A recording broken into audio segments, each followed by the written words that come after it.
That's pretty low standards. Yeah, we don't set the bar high here. No. We are going live. Hopefully. We will definitely have to see about this nonsense. It says live over on my side. What's up, everyone? Yeah, we don't set the bar high here. No. No. We barely even have an intro half the time. It just happens. Well, we have one watching. So, Mark, Yes, sir. I don't even see my own stuff on there. Good Lord, am I not subscribed to myself? Probably not. I would very much so like to discuss our little mini, whatever it is, flying that we had this past weekend. I'm glad you said flying. Oh, well, good Lord. So anyways, we'll give a few people here. I'll wait for a couple people to jump in here, and then we can discuss what we did this past weekend, because I think I had a pretty good time. I don't know about you, Mark, but I did end up bailing quickly on you on Sunday morning, which again, I just had to get home. I don't know why. I really felt, I just don't know why. Yeah, we had a blast at your flying.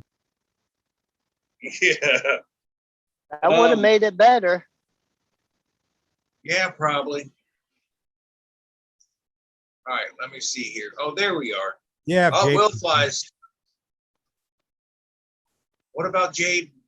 She done walking already? if she was there, it would have been better. Oh yeah. JR Paramotor. Loving your videos. You seem to have a lot of when you get caught on a wire, throttle got stuck. They call those issues. Yeah. Is that the Dairy Queen himself, Will Fly? That is the king of Dairy Queen. Yeah, I don't think I want to be called a queen. Anything. That's the king of Dairy Queen. How's everyone tonight? Oh, Good. I am fantastic. Super excited about tonight. For multiple reasons. Hopefully, one of them happens. I'm not 100% sure. I just found out one of the teachers from the junior high school that my son and daughter went to has created a college fund for one particular student a year in honoring and Engage's name. So hopefully he gets to come on tonight and discuss the criteria and all that. I'm looking forward to that if he can. If he can't, then maybe next Tuesday we can go over it. But so I'm looking forward to that, and I'm dying to talk to Mark about this miniature mini fly-in thing that we did. You all went to a fly-in? You would think it was. Mark, how many people would you say were there? I'd say there was 30 pilots. There had to be probably 30 pilots, maybe a little better. Yeah. That's I was shooting between, I was thinking about 25, 30, but we all seem to be, oh my goodness. Now, folks, we have royalty coming into the room. And oh my Lord. Look who it is. It's the Elk Slayer. No way. I don't know. I don't know about Elk Slayer. How What's about going on, the guys? Mountain? Got a full panel tonight. Hey, everybody. Hey, Howdy. good to see you, Brian. Hey, Yeah, hey, y'all Jay, too, man. change your name. Hey, I Brian, just- do they got reception up there on the top of the mountains? Man, I'm back in Alabama. What? Yeah. Yeah, home sweet home, man. I just flew. I flew yesterday afternoon with Dad, in the Quicksilver, and today he took the S12. We flew for a whole hour. It was awesome. Nice. What were you saying, Shane? That he should change his name, Brian Elk Slayer Waller? Is that what you were saying? Only if you change your name to King of Dairy Queen. No, you're safe, Brian. Mr. Waller, care to tell us what you've been doing the last couple of weeks? Yeah, once a year. Last year we missed it because of COVID, but pretty much every fall, me and my brother go out to Colorado and go bow hunting for elk. And I call it hunting, not killing, for a reason, because when I walked off the mountain, I guess Saturday about lunchtime, I did the walk of shame, man. Back to camp, go pack up camp, going home without meat, and it is what it is. I officially became 1 for 10 out there, man. So 10% success rate right now is pretty bad. I had all kind of shots on some big old mule deers, man. They look big to me. I'm used to seeing the whitetails in Alabama, so even a 4-point mule deer out there looks pretty huge. And Right. no bears this year, which makes sense because I bought my first bear tag, so I figured I wouldn't see any. But no, man, the weather was incredible. The highs were in the 70s to low 80s sometimes. A couple nights it got down in the 20s. We were camping up at about 9,000 feet altitude on the side of a mountain. Tent camping with air mattresses. So I hadn't done that in a while, but it was pretty nice. This incredible weather. The aspen were turning. I've got some pictures. I'll try to download and show you some here in a little while of the deer, and the aspen were just starting to turn fluorescent yellow, man. And it's just it's an incredible thing to see if you've never seen it. Yeah, I've not done any of that elk hunting before. Not to say that I wouldn't go if I had the chance, but the walk of shame, I don't call it that, because like I go to Ohio every year to hunt. And honestly, I mean, there's more times that I leave without killing a deer than I do killing a deer. And perfectly honest with you, I have opportunities to shoot deer. They're just not what I'm looking for. So I would rather just go home without a deer than to shoot something that I'm not really proud of. Yeah, So- walk of shame. Yeah, I would say that I've done a walk of shame at fly-ins. I would rather sit around and camaraderie with everybody and not fly. You know what I mean? I wouldn't call it the walk of shame. I've done a walk of shame. Everything I've done in life seems like, man. Well, the first time I rented a snowboard on top of a mountain, man, the day before the conditions were perfect. So I did good on a snowboard.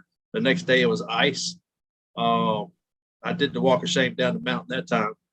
But no, I would do it over and over again. Just a 10% success rate. That obviously that doesn't even matter. If that was an issue, I wouldn't be going back.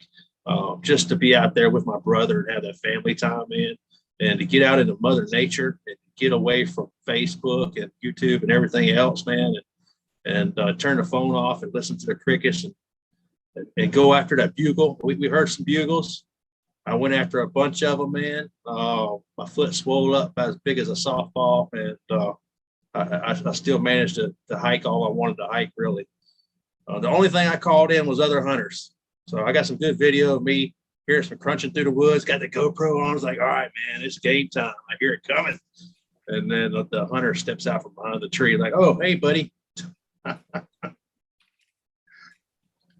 Good times, man. I did see one elk. It was the end of legal hunt time, and it busted out of there. It was probably a big calf at best. And so that's all we saw elk-wise. It was kind of a slow year. What state was this? Colorado. Nice. You got to understand, we hunt public land. It's an unlimited draw area. I mean, there's 1 million people could go buy a tag over the counter. There's no limit.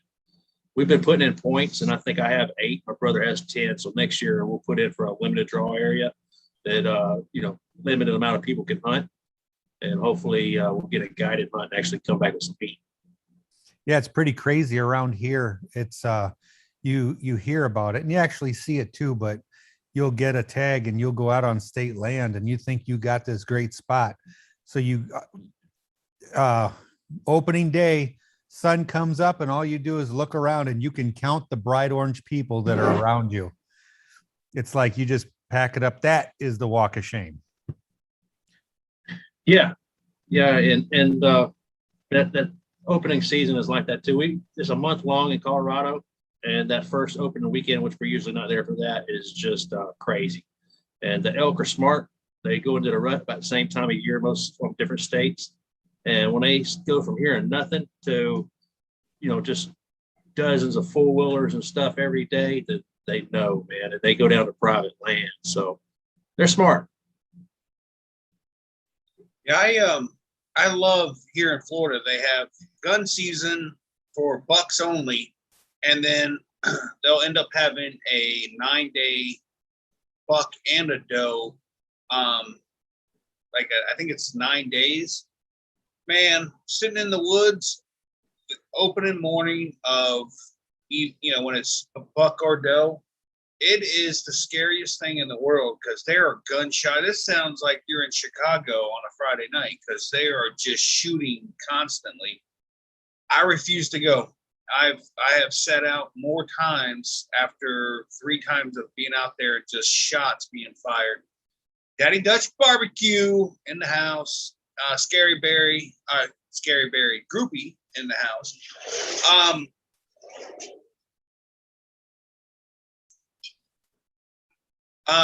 But yeah, to me, it's just too dangerous, man. I've had bullets fly by me, which if you're shooting from a tree stand at a deer, how in the heck is that bullet coming up where I'm at? It just doesn't make any sense. But what about, Brian, since you like the elk hunt, they have elk in Kentucky now. Do they have a hunting season for them?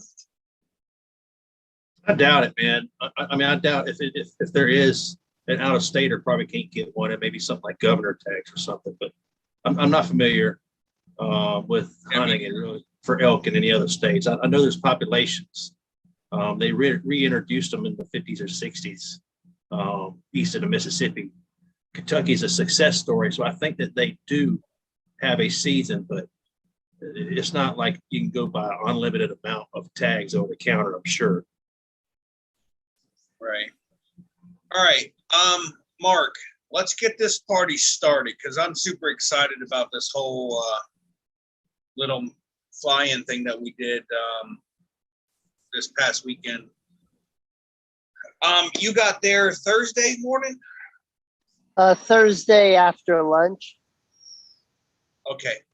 And then I showed up just in time to fly when the winds were just a hair too high for me, and decided not to fly and hang out with Mark because Mark wasn't going to fly. And then all the windsocks decided to lose power and they all just dropped.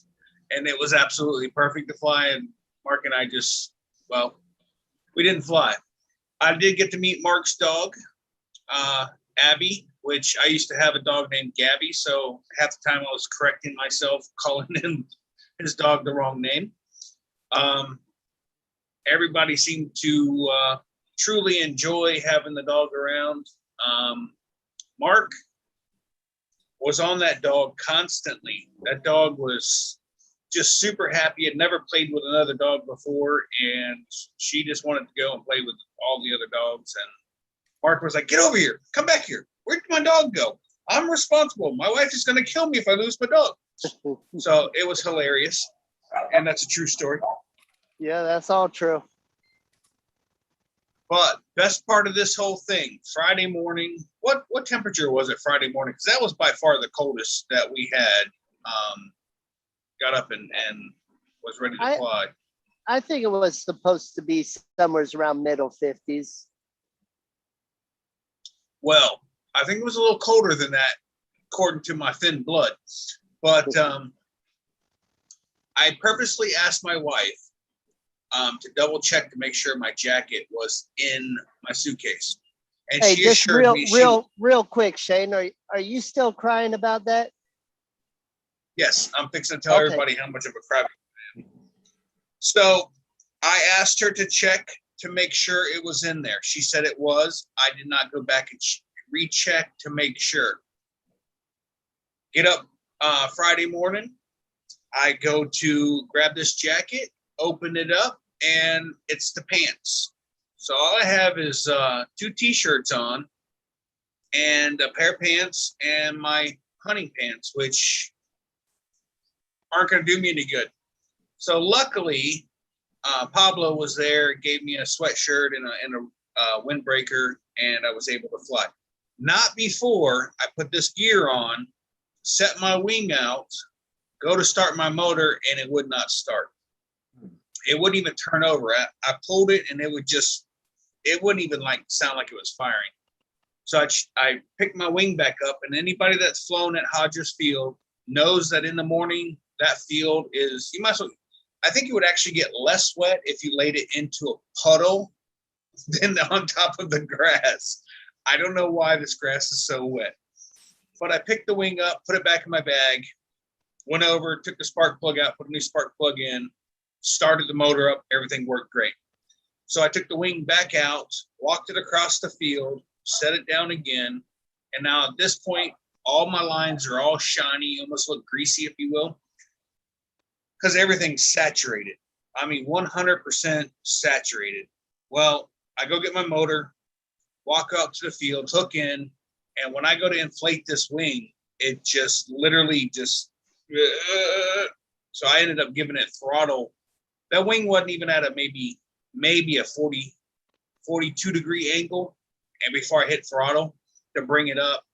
And as I take off, I look back or I look up at my wing and I just see water pouring off the back of this wing. I was like, holy crap, this thing's saturated. That was probably the wettest I've ever launched my wing. Anybody else? What's the wettest that you've ended up taking off with your wing? Have you ever seen water pouring off the back of it as you're flying? Not I. Nobody, John. Yeah, not me. Well, Eric, you don't. Does it really matter? Is there a difference? Does it matter for a trike flyer if you're loading your wing? Well, Brian, does it matter if your wing is soaking wet? Oh yeah, On a you can trike? feel it. You can feel it. It's just like foot launch. You know, the thing that with it cold like that, you guys should get really good lift and really good bite with that prop. You know, not like moonshiners when it was hot or, you know, high altitude, Right. like or moonshiners. Yeah. Well, I've never failed a launch attempt, so I don't know what it's like to take off with a wet wing. No, I'm just kidding. No, with my trike, I think I've had some. It was my 3rd or 4th launch getting up in the morning because I don't know, I was still getting used to it. But no, you still have to pull it up with your hands, so it's still hard to pull up when it's wet for sure. But once you get in the air, it dries out pretty quick. yeah, all the water's running off the back of your wing. I couldn't believe how much water was actually literally. I was looking up there going, holy crap. I did fly for the very first time with a selfie stick, which was my super long selfie stick, which I did not extend all the way out. I only extended 1.5 sections of it to give me about 3.5, 4 foot. I was really just not comfortable with it at first. I think I'm doing better with it now that I did the first flight. But so that was my first. Mark, was this, I know this wasn't your first true cross country, but this was your first, the first cross country that you did, you didn't go to a place that you didn't know, right?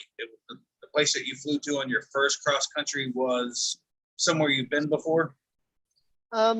It's just a airport that's not too far from my house, a private field, and they have a restaurant and everything. And we flew down there once and landed, but the wind was getting trashy, so we spent about 5 minutes on the ground and took off again. This was the biggest cross country that I've done. Right. This was it's what, 17 miles each way? Yeah, 17 miles as the crow flies. So As for the the guy paramount that the flies. first, yeah. So for the first guy to land at this field at Georgia Veterans Park, State Park, you would say the first guy landing was probably the most riskiest because you didn't have a wind indicator. Yeah, either the dumbest, or I don't know how you'd say it properly, but yeah, the first guy's crazy. All right, so I landed first to a windsock that I don't think actually indicated wind. I think it was just stuck in whatever position it was. So I went off of how I landed was I went off of the I fly sky high. There's a wind indicator of what direction the wind is coming out of, and I literally landed that way, which was just a slight hair, not directly into the wind. It was off a little bit. And then Jason Russell Smith landed, and then Pablo and Mark.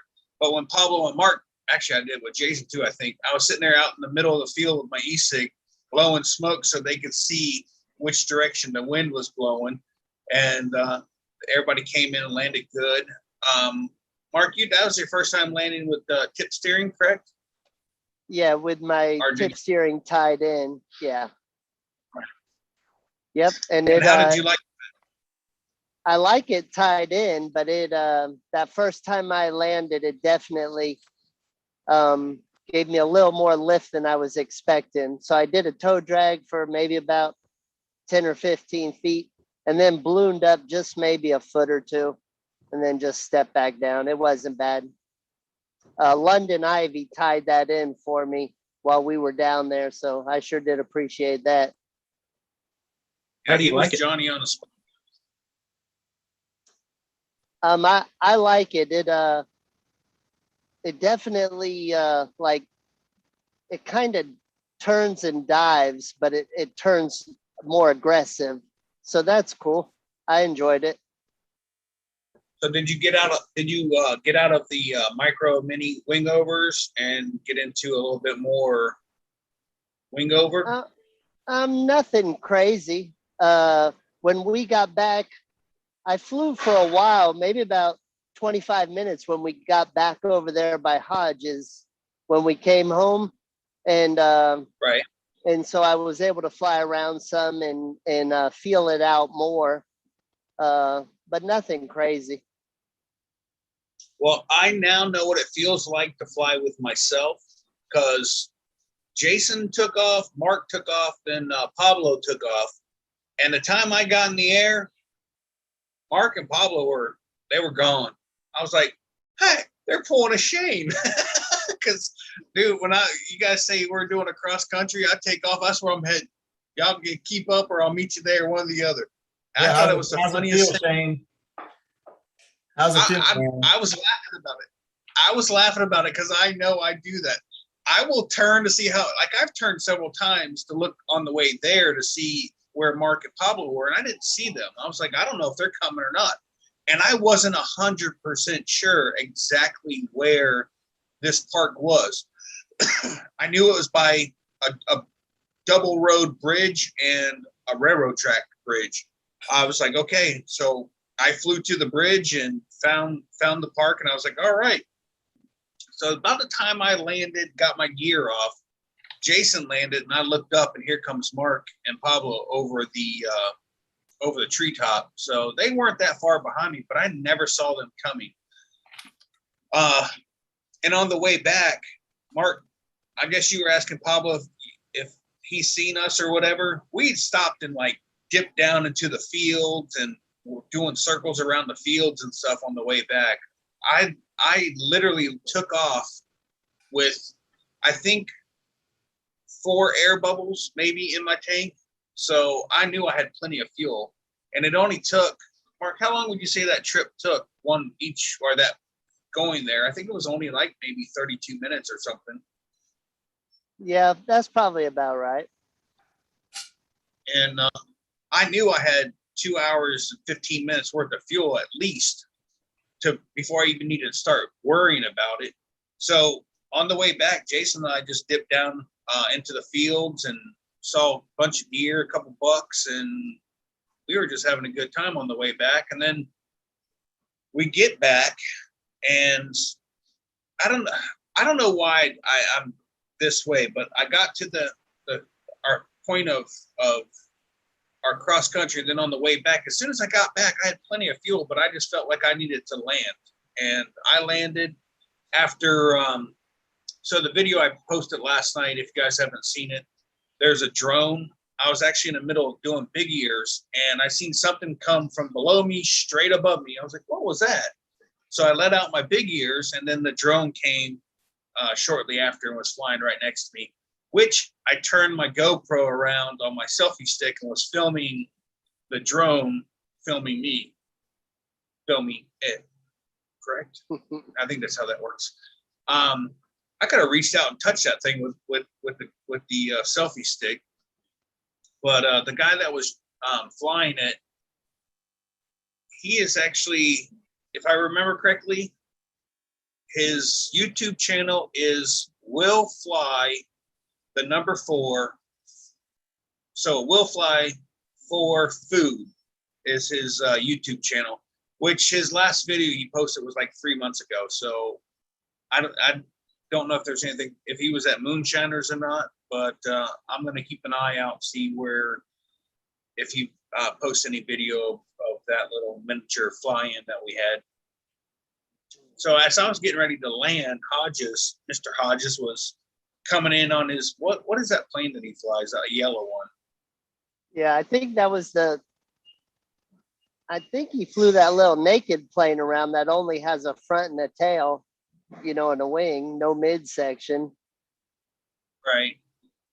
Whatever the yellow one was, I was coming in to land, and he comes scooping in underneath me in a safe manner, and landed. And I was like, well, I'm coming in, dude. I'm here now.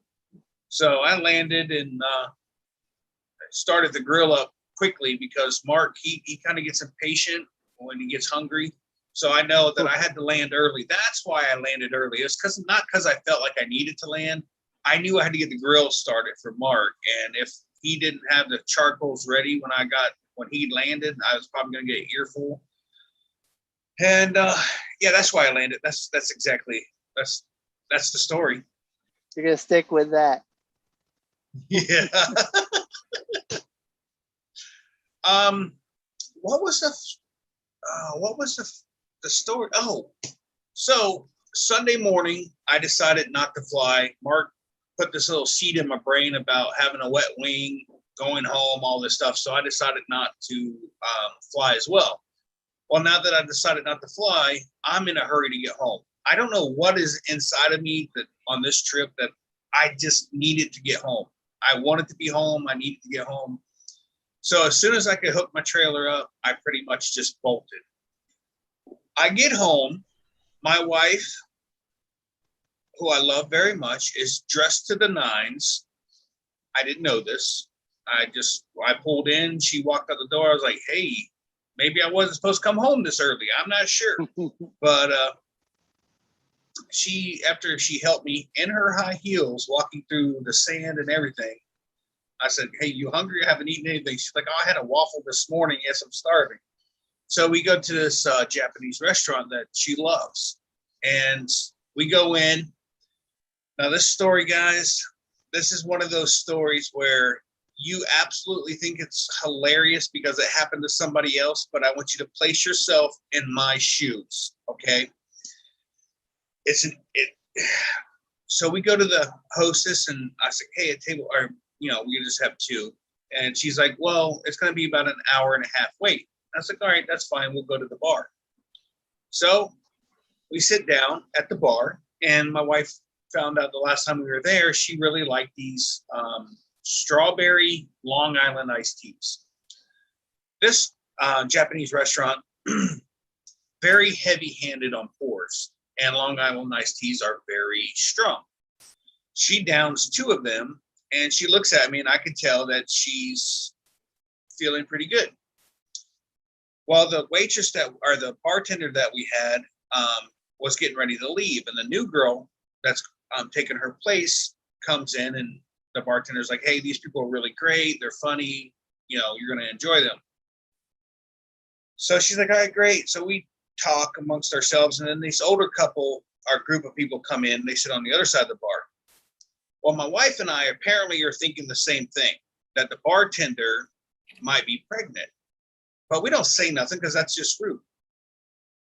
Well, at some point she rubs her belly, and I look at Krista. Krista looks at me, and now Krista's on her, just ordered her third Long Island iced tea. Krista works in OB gynecology department, and when she sees this lady rub her belly, Krista, without hesitation, goes, oh, so how far are you along?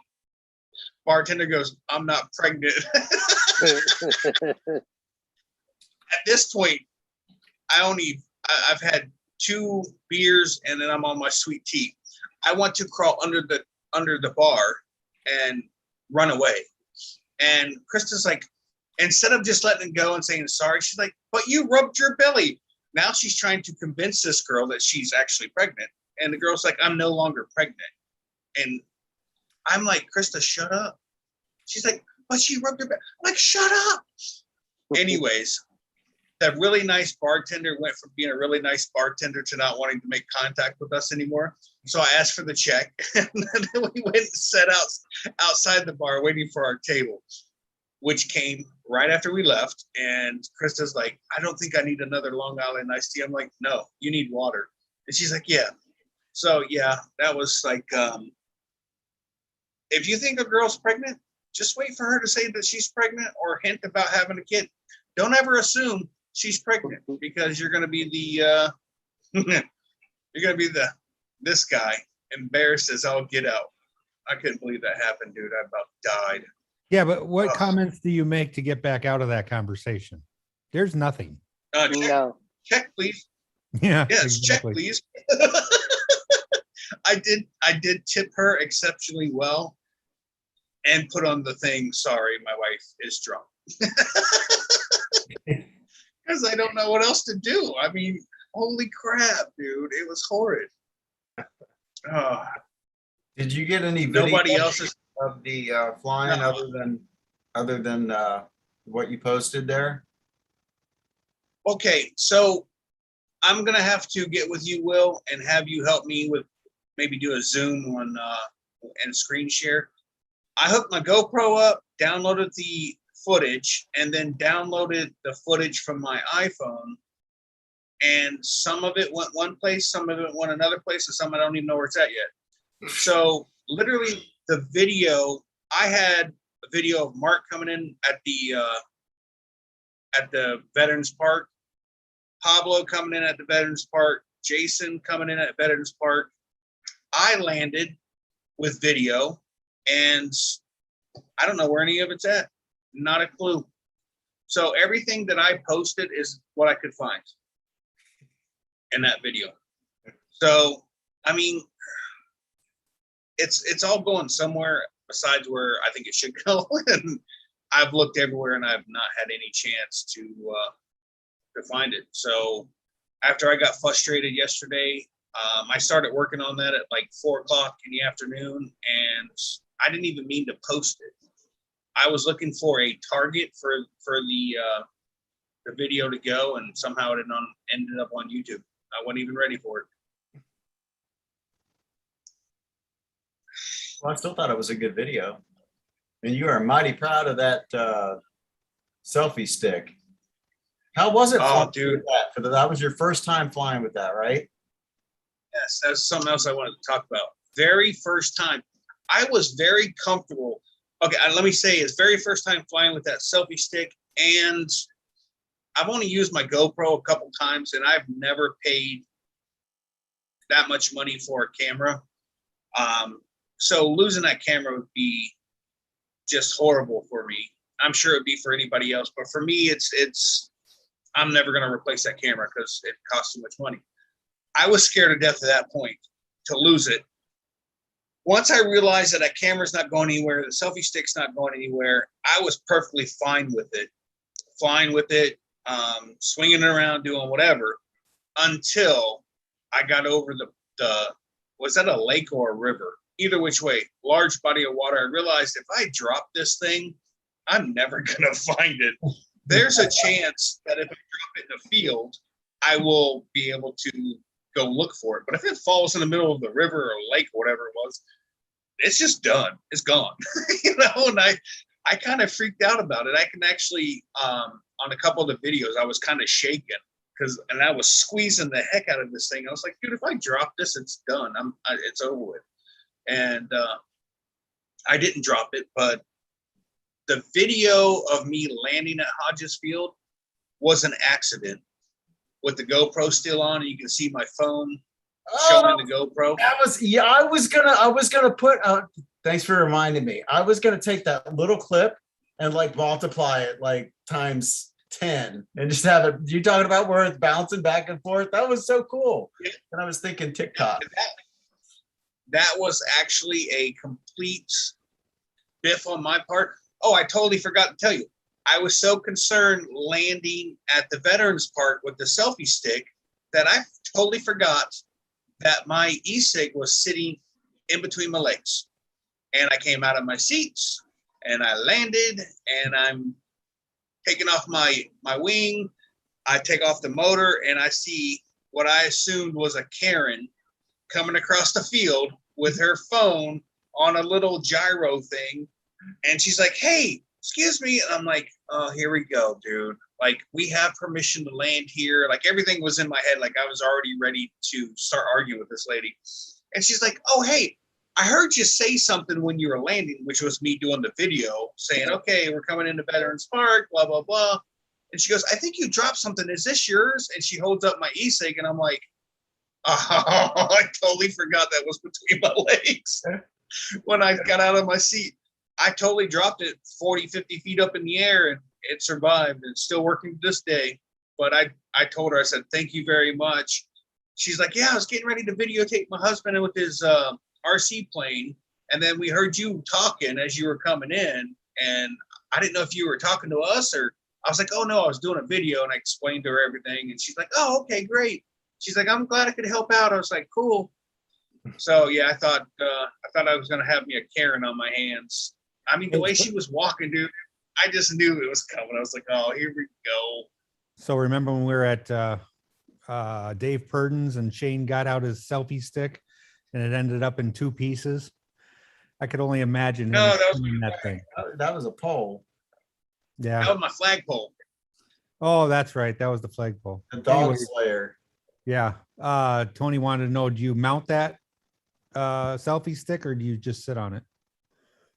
No, I was just putting on a side of my leg, which I was thinking too. At some point, I'm going to forget that thing's there and like do a weight shift and throw my leg over my other leg and just totally kick it off to the side, out of the seat. But yeah, I had that thing shoved all the way to the backrest of the paramotor, and I was like, this thing ain't going nowhere. How about a But shoe yeah, mount? What's that? A shoe mount. Yeah, that's Mark McElroy's specialty right there. He I was trying haven't to done that JB weld. lately. No, but you were trying to JB weld GoPro mount on your new rubber boots you got so you could walk your dog in the morning without getting your shoes wet. And Mark, I did Mark buy comes those. out. Mark comes out in his t-shirt, his flannel pajama pants, tucked into his rubber boots to go walk his dog every morning. It was the greatest thing ever. Yeah, And the yeah, I dog's just don't. like- I never care what I look like. I do not like wet feet. I'm sure of that. Oh, the best part is he walks his dog. What'd you say? 3 country miles Yeah. with his rubber boots. Takes his rubber boots off, puts his shoes on, goes walks his dog again. How'd that That's work funny out? because we live in the country. We walk our dog 3 city blocks. Hey, that was pretty Yeah. funny. Hold on, I gotta check the door. When I landed coming back from Veterans, the night before, me and Pablo flew over there just to check it out and see what we thought of it before we flew back there to land. Of course, every time me and him fly together, we land somewhere within a minute of being legal. And usually it's on the far side of that minute. And anyways, we flew in shorts and a t-shirt. When we got back, I was shivering. I was freezing to death and it was dark. And anyways, so the next day we left earlier and I took off with 11 liters of fuel. We got back in plenty of time. So I played around in the fields and I figured I was all good on fuel. I hadn't looked at it in a while. When I landed, I had just less than a liter, which for me is, I've never landed that empty. And I was not happy about that. No, yeah, Jade and I went to a fly-in 2 weeks ago, I think it was, down at where we took our instruction, and we were both flying around, and I think she was on fumes, and I actually ran out of fuel. I had to quickly turn, come into the wind and land. And that was the first time that I've been close, but that was the first time I actually ran out of fuel. So.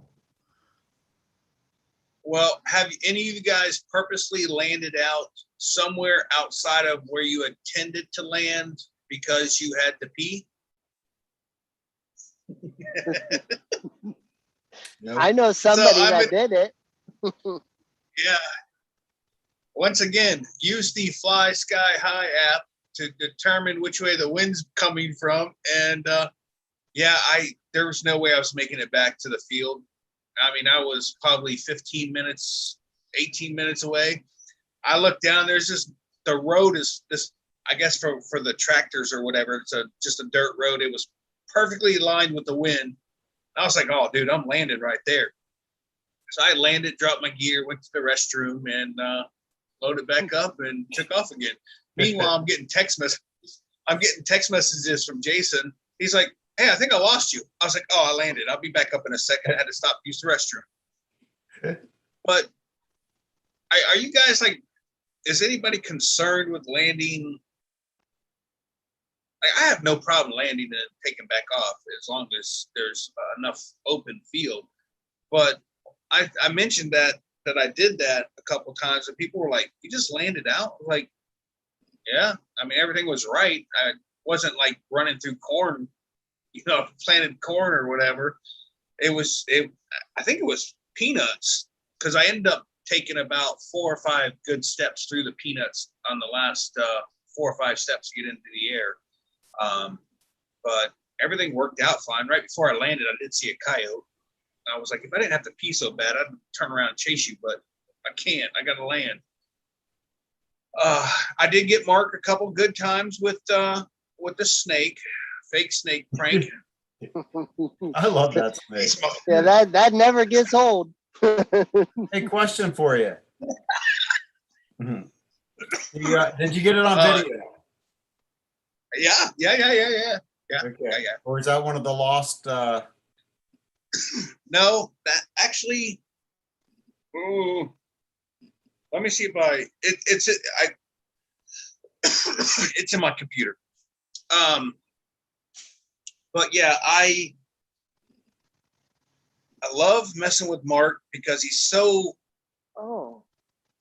His comments afterwards are just. I mean, the whole "I peed a little bit" comment always gets me after he gets scared. I think I peed a little. Hey, how about when I went to go get gas to fill up my paramotor? Yeah. That was epic. When you're dedicated to a good prank, I mean, you got to be dedicated. I crawled underneath his camper. I knew he took his gas cap off of his paramotor and then went behind the camper. I knew he was going to get fuel. So Pablo's standing there, Bob's standing there, and I literally I don't say nothing to nobody. I just dive underneath the trailer, back up, and I wait. And I just see his little feet coming. And as soon as he gets within range, dude, and it's dark too. It's dark. And I jumped out and grabbed him. And the common answer or reply is, I need better friends, or I just peed a little.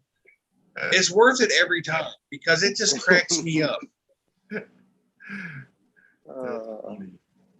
So I've got one more question for you about the, what was it called? The air park The veterans. Oh,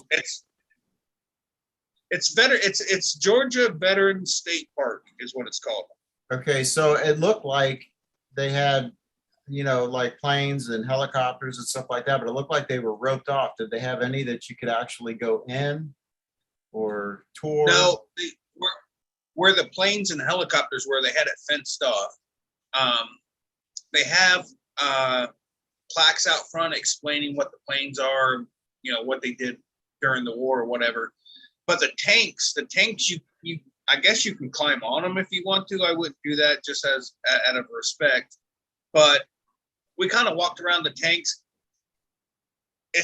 Jason stayed back, which I'm kind of glad, because we literally would have left 4 paramotors, 4 wings just sitting right by the side of the road, as we went to go check out this little park area.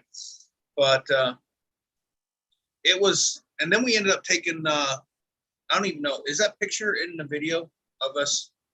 I think I lost that picture too, Mark, of the 4 of us at the, Yeah, took the picture. I have it, and I have most of those videos you said you lost too.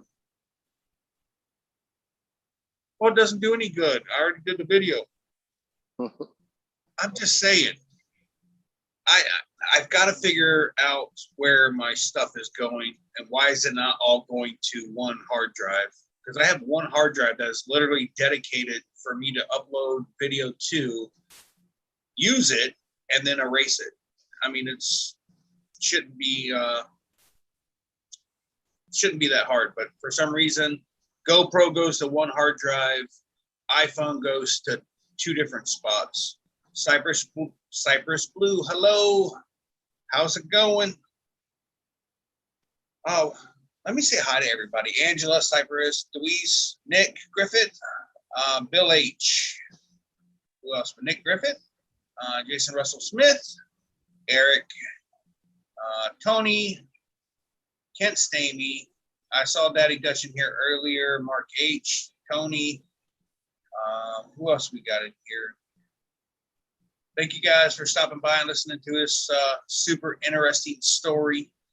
Actually, we had a really good time. What all did we eat, Mark, that you had me slaving and making for you? We made those buffalo chicken sliders, bacon wrapped pork loin.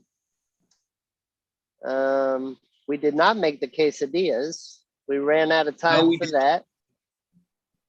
Now, I will tell you, I literally made those chicken slider things not even knowing, and I'm sure you've told me not more than once or twice what they were for, but I had no idea until we sat down and I seen the hamburger buns and you're like, oh, they're sliders. This is how you do it. And I was like, oh, okay. That was the very first time I've ever had one of those. And I would make those again in a heartbeat, just so you know. Yeah, they were pretty damn good. That's pretty good for a fly-in because they're pretty easy and they're pretty good. We did those stuffed bell peppers. Actually, you know what? I'll be perfectly honest with you, Mark. I was a little concerned because they were pre-made things. I thought Joni had did everything, made them, but then when I realized they were pre-packaged or whatever, I was like, I don't know about this. Man, they were good. Yeah. And you got those from Costco, you said? Yeah. Yep. Yeah, I was really concerned that they were not going to be as flavorful, and they were spot on. I was really impressed with those, by the way. Yeah, those are good, and then cooking them on the grill, just makes them better. Well, did you make sure you tell your wife I said thank you for going through all the trouble of getting us food? I mean, you just hauling it here doesn't really make much. I really didn't do much, huh? Yeah, that's normal. This woman worked like. Go ahead. Who all did you see that's in the chat? There? Yeah. Nobody in the chat. You had Nick and Melissa were there. George and Crazy Carl. Good Lord. There was the one guy, I think his name is Jeff. I cannot remember his name to save my life. He's the one older gentleman from Ohio that had the XL miniature, that little miniature camper that he's selling. I can't remember his name. I always forget it. Jeff Jolnick or something. Yeah. Yes. I know. Yes. He was there. There were quite a few people there, and it was really Jason Russell Smith was there. He's in the chat. Oh, I forgot about Jason. A lot of the people that were at that I seen at in Ohio were a few guys there from there. Trying to think who else was there that everyone here would know. Bob. Gavin, was it Gavin? Yeah, Paul Kidd and his son Gavin Kidd. They were at Dave Purdon's. I mean, London Ivy. Yeah. I know that first Friday night I got up at 2:00 in the morning to use the restroom, and I heard a lot of drinking and a lot of cackling and talking. I was like, oh, I'm going to bed. I'm out of here. I ain't getting caught up in that. I want to fly in the morning. Yeah, that was then a lot of those guys got up the next morning, was flying the next morning. I don't know how that happened. Kelby Cox was going to show up, but apparently it was his son's birthday, and he was going to show up at the field. But I guess he had some battery issues with his vehicle. Actually, hey Kelby, he just came in the chat. Yeah, I was just reading back in Yeah. the chat. Several people said hey to me. I missed. I'm sorry about that. Angela asked how my vacation was. It was awesome. It's good to be home. And just misspelled Kent's name. My bad. Sorry about that. Trying to get caught up on the chat. I had to step away for a phone call. Sorry. Yeah, Tony. I used the grill. I used my Blackstone, and I used the grill on this trip. Which the grill actually is Mark's old Weber that he didn't want. He asked me if I wanted it. I was like, yeah, I've always wanted a Weber. I just refused to pay that kind of money for a charcoal grill, but it's totally worth it. I just glad Mark paid the money for it and gave it to me. But yeah, it's gotten a lot of use since he's given it to me. So Does somebody buy you a grill or a smoker every time you go to Bad Apples or Hodgesfield? The last two times. No, Swanee. Swanee is when Mark brought me that Weber with his dad. I bought you one And too. then, Yeah. Will Fly bought you that smoker. oh yeah, again, that was at Swanee. Well, dang. Same place. I need to go to Swanee. Yeah. No, my back porch. I have 3 charcoal grills, 3 smokers. I have 2 electric smokers and 1 stick burner, and then I have a 36-inch Blackstone out there. I come home with something else to put back there. My wife be like, "Okay, we need to have a conversation." No, we don't. Hey, quick question for Jade. Can I bring this bottle back to you for a refill, please? Heck yeah. Nice. Uh-oh. Next time I see you, I'll give it to you. No, I Eric, specifically heard bring back to you. She's in Wisconsin. It's gonna be a long drive for you, Brian. That's a heck of a I'll see him at a fly-in soon. Hey, did Oh, you wait see? a minute, Nick Griffith. Hold on. Nick Griffith says Swanee's coming up next month.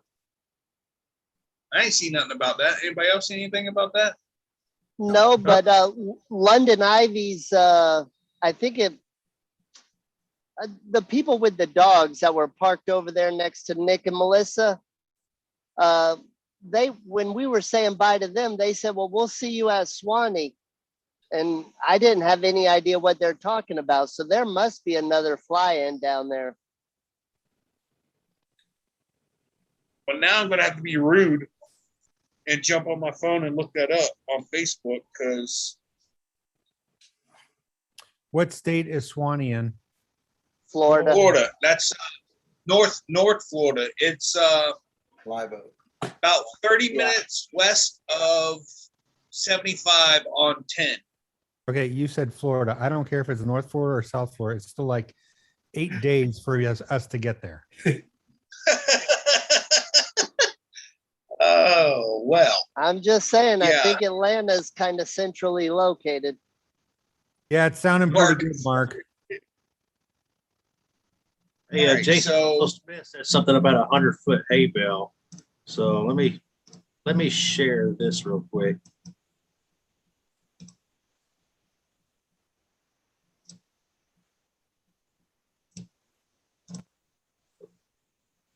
So I went to Pennsylvania and I visited my buddy's barn, Nevada Meese. He's got a big farm up there. He moves a lot of hay. As you can see, there's a lot of hay. Those are big bales. Each one's the size of a pickup bed. Dang, man. Just hard to fly a paramotor in there. That was a problem. Yeah. Yeah, if you, that barn was about big enough. If you got the hay out of there, you could probably fly indoors. Yeah, no doubt.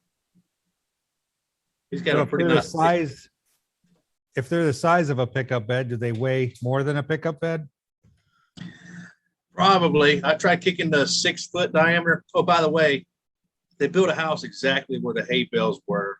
Then I broke my leg, and I've been flying around it, whatnot. But the field right beside it had hay bales again today, and I went back and well, I did better this time. I do better every time now. I learned my lesson. You gonna kick that house? No, I need to go by. I need to go by and talk to the guy, make sure he is not tired of seeing me buzz by, because it's his neighbor, the guy that came to help me. He tells me to come buzz his house every time I come by. Of course, you know, his neighbor might not like it, so I need to go introduce myself and make sure it's all good. Yeah, let him in on the story, you know, so he understands. Oh yeah, what's going on. yeah. He can go back a couple of years on or a year on my videos, and he can see what that used to look like before he built his house. Yeah, he probably has no idea he built his house where that happened. Over sacred ground. That's right. Nick Griffith, can you find anything on Facebook and put it in the chat? Because I am not able to. I'm not finding nothing. Are you I'll spelling look for it Swanee later. right? It's Probably not. SUWANEE.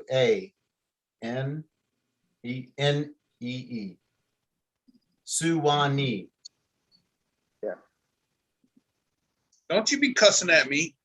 So Swanee's right before Thanksgiving. When is Thanksgiving? I know it's Thursday, but other than that, because I'm going back down to Aviator for Thanksgiving again.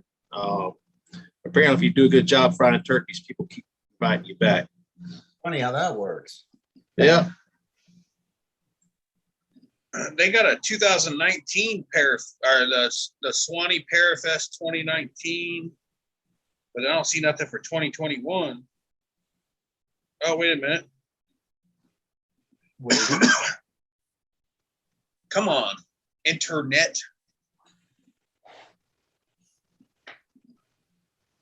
Brian, Angela wants to know how's your garden doing. Yeah, I was typing a Wow, response, but it's easier to just tell it. That's awesome. So I don't know. I've been gone for over a week, and I haven't been down to my greenhouse. I spent the entire day today pressure washing the truck, trying to get 3 inches of Colorado mud out of the wheel wells. That was a sketchy ride. It's an hour and a half ride up this dirt road, and it was wet. I was at 4 low, all with street treads, and all 4 wheels were spinning, going up like a 10% grade, and it was white knuckle. If I wasn't worried about damaging the truck, it would have been so much fun. But no, the greenhouse is doing good. We've got a lot of jalapeno, banana peppers, and cherry tomatoes going on right now. I'm going to redo my strawberries, and we're going to start some other things. I don't know about squash. We're doing pretty good on cucumbers in there right now. And we're going to do some more green onions. And I'm not sure what else I'm going to try. You haven't been there for a few weeks, so your jalapenos now look like the size of squashes. Yeah. Yeah. Mom and Dad went down there and picked a few things, checked on stuff, but it's for the most part, it's all automated. And so we'll see what it looks like tomorrow when I get down there. But yeah, I think right before I left, I picked pretty much everything that was harvestable. And we put up I think we've got about 2 gallons of banana peppers and like 4 gallons of jalapenos in the freezer. We got a bunch of them put up in jars, so growing way more than I can eat. And I don't know if freezing them is going to be any good or not.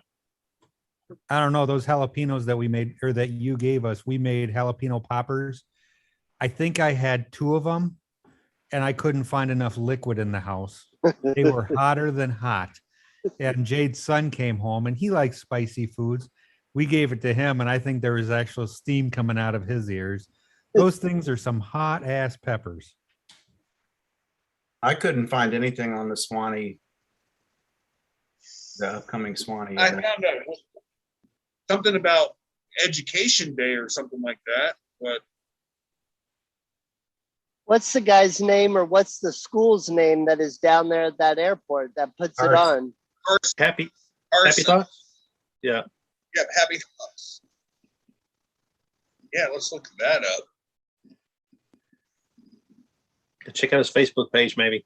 I know I went there in the fall, then they did it again in the spring when Palm Bay was canceled. So that was an awesome place to go fly. Looking forward to going back there for sure. I'm sorry I missed Bad Apples, man. Or I'm sorry, not Bad Apples, but y'all's trip to Hodges Field recently. Next time y'all do that, holler at me if I'm in town, man. I'm only 2 hours down the road from that airport. Yeah, that was actually pretty doggone good. All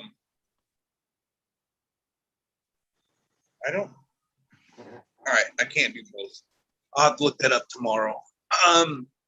Yeah, actually with about the amount of people that were at this fly-in, or whatever, get together, it was actually very comfortable. At no point did you ever walk out on the field or come into land and think, man, it's too crowded.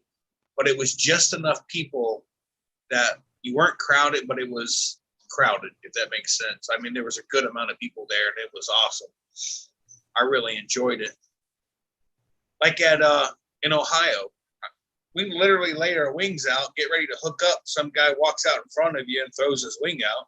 I'm like, that's cool. I'll just stand here and wait for you.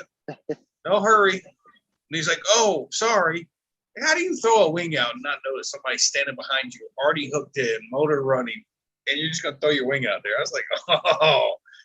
There's another way to solve that problem, man, is you go ahead and take off, you run across his wing, and he'll never do it again. Yeah, right? I've got some video of that happening, actually. I'm not sure it was on purpose, but some video of somebody running across somebody's wing. They barely made it.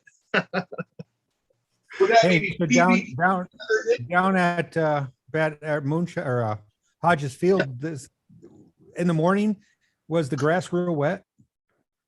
Oh yeah. Okay, so this is going to be a dumb question. This is a northerner talking here. Every morning, is your ground wet? Yeah. Not like that. That's like super grass. It's like on steroids or something. It like holds all the water. You saw the guy that had the squeegee like they use in meat departments on concrete floors and stuff like that to dry the floor. They were using that on the grass to dry off patches for the wing. And it was very effective. You know, because it works that at Moonshiners too. Yeah. So is that from the humidity from during the day? Okay, nobody talk at once. You guys. Yeah, I don't know. I'm just a parallel pilot. I think it's just condensation from the night air or what have you. Yeah. But for some reason, it seems to that grass at Hodges Field just seems to it doesn't let it go past the grass. It just sits right on top. And I mean, when you literally set your wing out and you hook in, you can count the footsteps of that pilot that took off you can see it's almost like snow, just not as thick. You can see the steps of when they take off. I don't understand why it's like that. I think the very first clip of my video is me landing, I think, and it looks like I'm coming in at snowing on the ground or something. Well, kind of looks like that, I guess. Hold on, I can't. Why can't I not work this computer? Anybody get any pictures of the what do you want to call it? Crop circles or the runway art that they were drawing out there in the mornings before the dew dried up?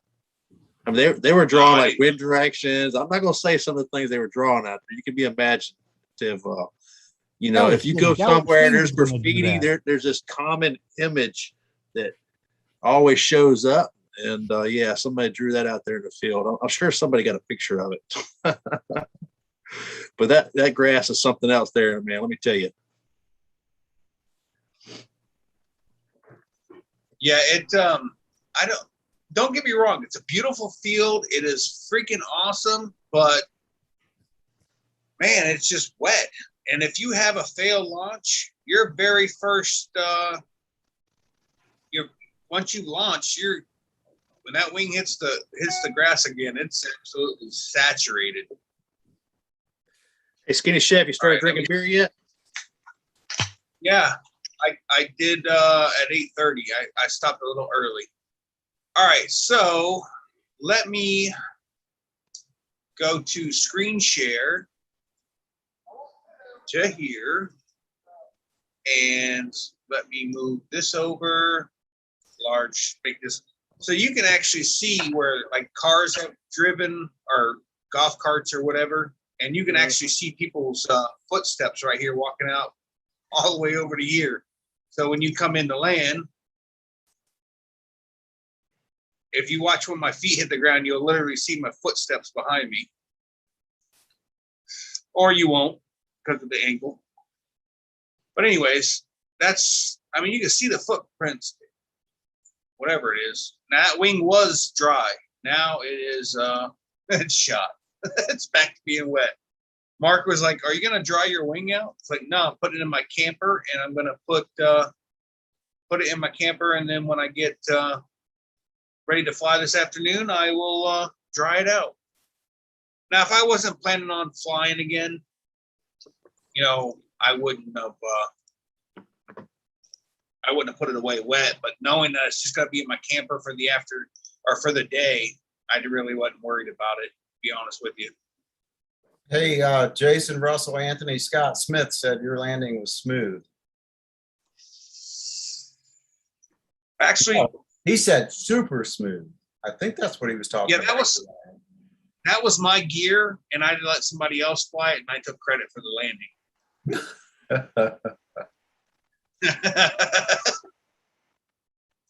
Oh, yeah, we had some really good air. I don't think we've had, Mark, on what was the highest winds you think we flew in?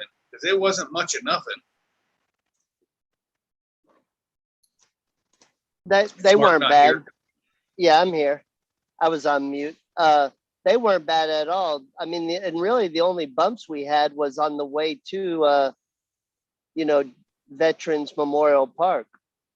And that wasn't And I bad. think those were thermals, to be honest with you, because it was still, I think we started flying maybe 45 minutes before we really should have been flying. And I only hit bumps when we hit like darker sections of the fields. I came out of, we've all flown where we're in the shadow of the cloud on the ground. And then when you come out of it, it gets real bumpy. I think twice that happened to me, and none of it was, a big deal. It was just kind of like, oh, okay, cool.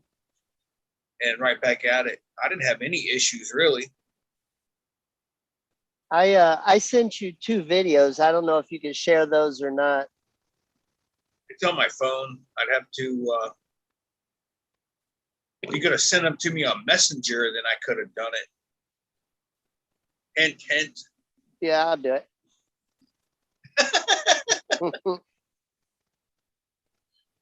Jay, Angela saw you walking off into the sunset.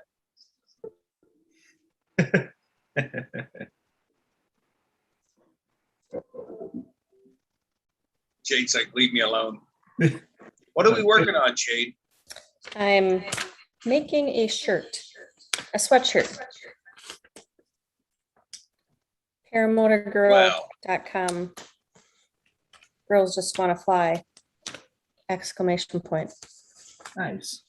Well, girls. When Smart Car Brian gets back, he's in Jersey for work right now.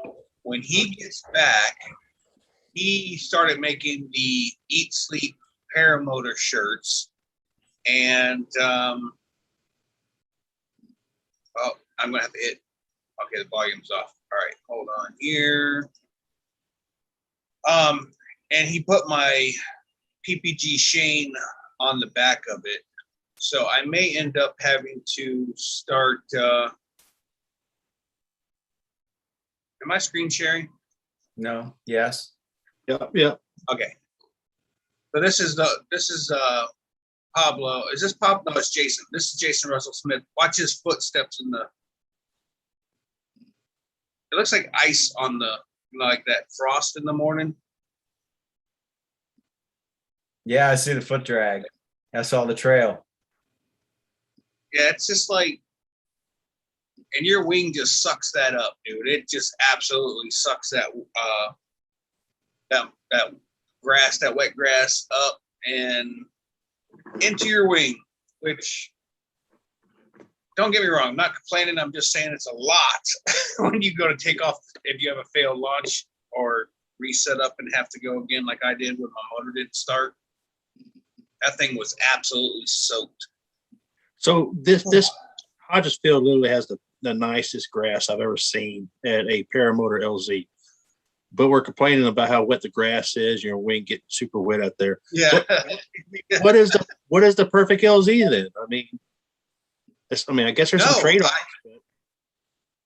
Well, no, if you're down, if your only negative to that field is wet grass, I mean, really, is that really a bad thing?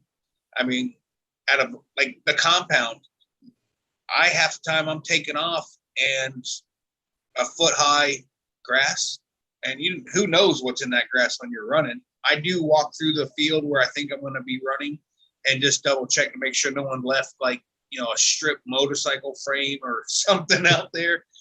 And because you can't see it's literally sometimes a foot high. So with that being said, I mean, if your biggest complaint is a wet field, that's really not a negative. I mean, you just have to understand that when you get done, you're going to have to make sure your wing is dry before you pack it away and leave it out.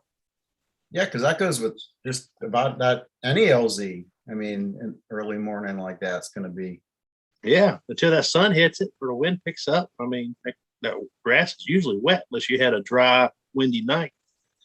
But how about somebody shows up with a small hovercraft, little Zamboni or something like that? We could take out there on the grass and, go out there and dry the grass early in the morning, wake people up, get it ready for paramotor flying. I love Will's last video where he's like, yeah, you don't need an alarm clock at a fly in. Oh, you're getting up. And all the motors start up and people start chattering, and yeah, you'll end up getting woken up in the morning for sure. No question about it. Well, you don't go to a fly in as a sleep in, do you? No, sure don't. Yeah. We'll So, try. Will, It didn't work. Yeah. So, Will, with you not getting up in the morning to fly in the morning, is it because you don't like getting up in the morning, or is it because there's less wind? Well, I guess all of the above, but primarily I don't like the wet wing, and which that has happened to me. I failed launch that was my first morning flight, and it took me 2 or 3 times, I think, to get up. And if you blow it on the first try, man, oh man, you got to work your butt off to get that wing flying. Right. So it's just, I don't have any problems with morning flights. It's just, they're not really for me, Right. And no, each is their own. I actually prefer morning flights. I feel that they're much smoother. It's much smoother air than afternoon flights, but I'm also already up. If it's the weekend, I'm usually up at say 6 o'clock anyway, so I might as well go and fly. My wife isn't getting up for another 4 or 5 hours. And what else am I going to do? Sit here and watch YouTube? I do that enough already. I mean, The it's wheels. go ahead, Brian. No, you go ahead, man. So I Sorry. was just gonna say, I mean, it's kind of like moonshiners, you know. I mean, once you're up, yeah, you're golden. It's just beautiful. Is it that initial extra work you got to put into it to get up? But there's one Okay, other thing too. That's for me, anyways, is the fear of slipping on landing. Coming from the guy that can land in a creek and keep his wing dry and not get his motor wet. Oh, slippery rocks. Just saying, I saw you go down several times in that creek without a motor and a wing. And That was you purely- pulled I out.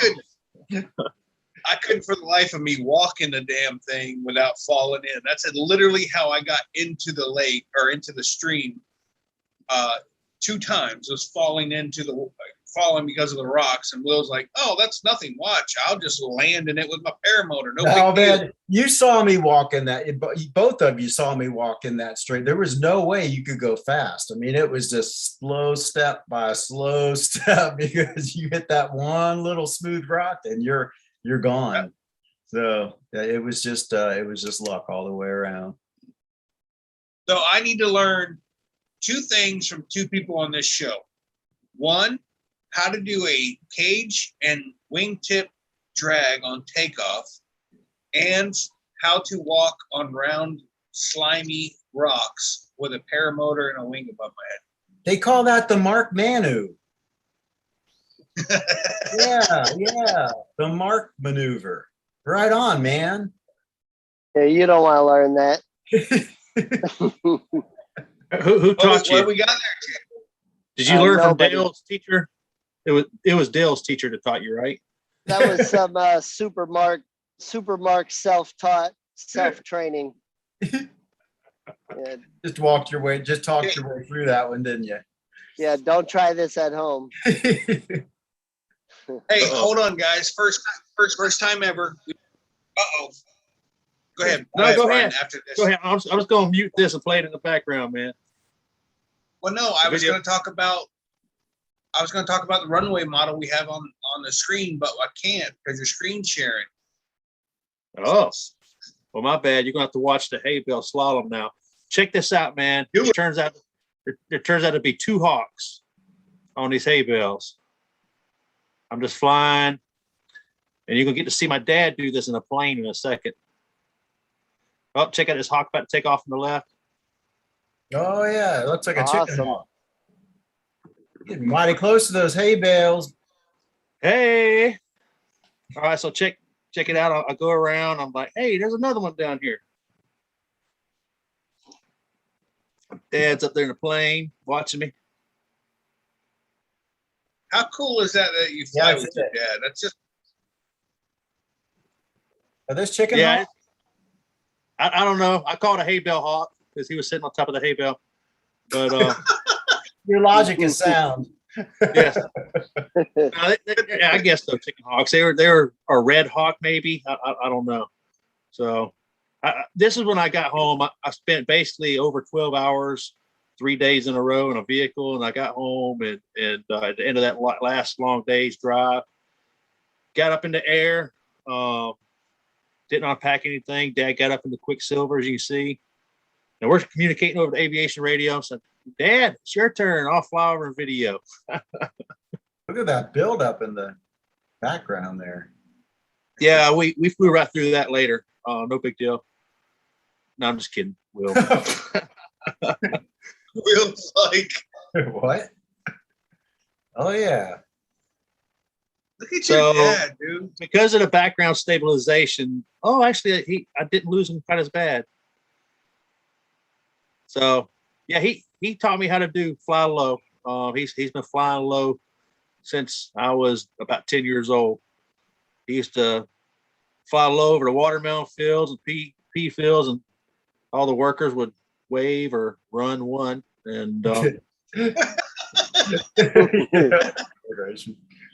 Good they time. weren't. They were waving him off as Hey, it happens. I had somebody wave me off the other day in New York, man. I was flying by and there was a guy out in his yard. I thought he waved, and so I circled around. I was like, "Hey," and he's like, "Go." I was like, "Oh, okay, my bad." And then of course I left. Don't want to, be a D-bad.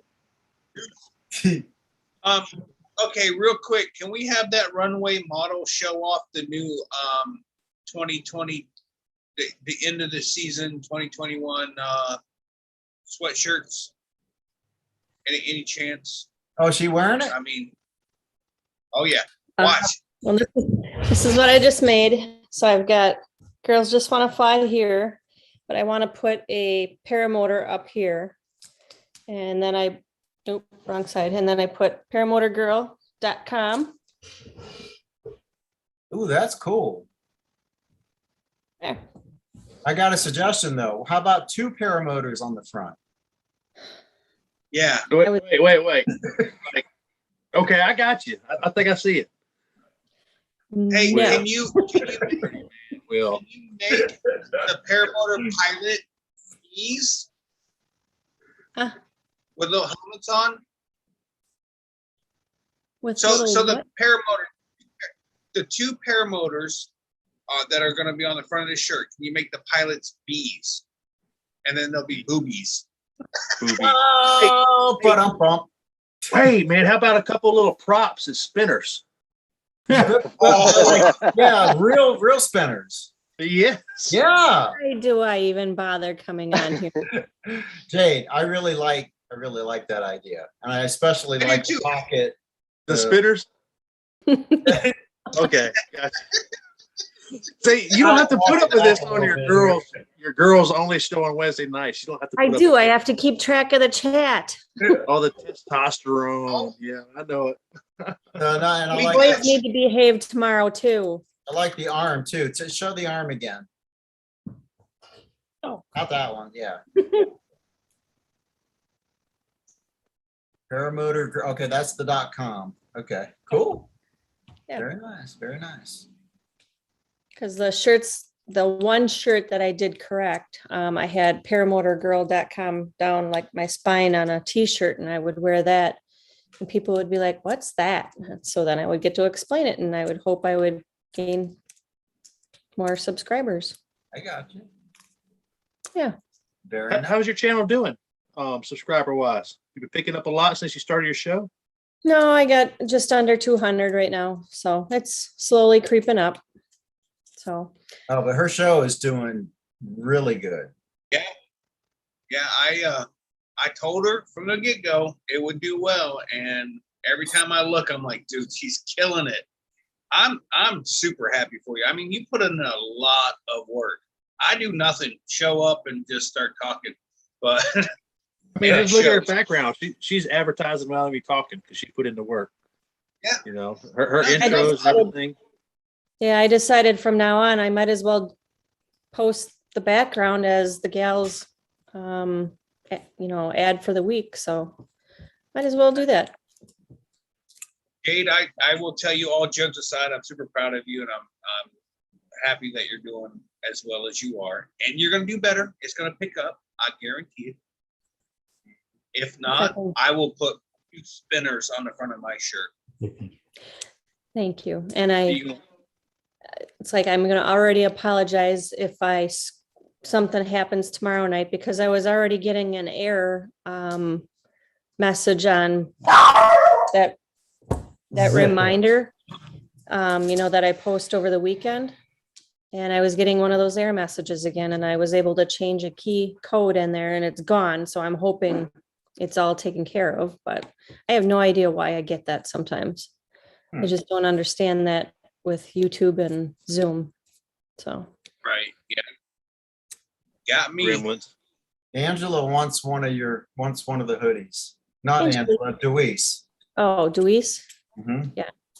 Yep. And I did put out on GoDaddy, I made a tomahawktees.com shop, slowly putting in some of the stuff that I've done in the past that I've got on Facebook. through Tomahawk Teas, kind of merging all our products that we've made kind of just before COVID hit. Sublimated socks, you know, I can personalize socks if you want, and I put some of those on there. So if you go to tomahawktees.com, you can see some of that. And I've got the shirts with this new logo on there. So if you got any requests or anything like that, I can look into doing that. Tonight I was working on, my son helps a gentleman out south of here with a moving business, and he wanted some new logos printed up. So I was working on that earlier tonight too. And if you want some PPG Lear stuff, I will send you a blank shirt. Who is that? Will you sign Hey, it before you send it to me? Yeah, right. Hey, Will, can you read Kent Stamey's last comment? I'm Or afraid. last, no, it's fine. You mean, do you want me to read it out loud? Yeah. When I know wear- what shirt he's talking about. when I wear my Paragirl shirt, I've been asked if it's X-rated site. I think that was a limited print edition shirt. That's worth big money. It's going to be worth a lot more in Listen. the future. When Jade hits over 1 million subscribers and she doesn't remember any of us, we can always come back later and be like, hey, we have, what is there, like only maybe 20 of those shirts made? That's freaking a limited right there. Those shirts are going to be worth a ton. Click Yep. view Be all rolling. products down on the bottom. Click view all products, see if my socks showed up, and masks. Get socks. Socks and masks. Scroll down now further. So Somebody those are all needs to the start different selling. colors and sizes. Oh, I'll just Cheetos. That's cool. click on those once and see if there was. Those Will, are did you fun. say Cheetos? Cheetos? Yeah, we need to be able to order Cheetos. socks, shoes, shirts that match our Click on wings. some of those other ones. Oh, I actually know a guy that will probably buy all of those. Every time he posts a picture, he's got some crazy socks oh, on. that's Oh, cool. look at there. Except for the one on the right. Hey. My mask.